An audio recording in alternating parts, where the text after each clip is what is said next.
प्यारे बच्चों, किंडरगार्टन की वीडियो लेक्चर्स में खुश आमदीद।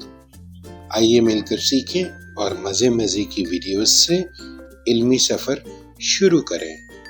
प्यारे बच्चों, आज हम वाहिद जमा के बारे में सबक पढ़ते हैं।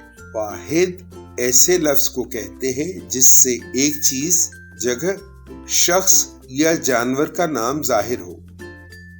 जमा ऐसे लफ्ज को कहते हैं जिससे ज्यादा चीजों के नाम जाहिर हों।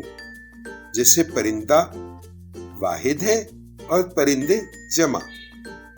ये परिंदा है, ये परिंदे हैं। बस्ता बस्ते, ये बस्ता है, ये बस्ते हैं।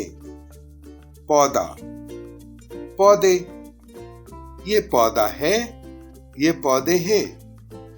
लड़का लड़के, ये लड़का है, ये लड़के हैं। कल के सबक में दोबारा मुलाकात होगी।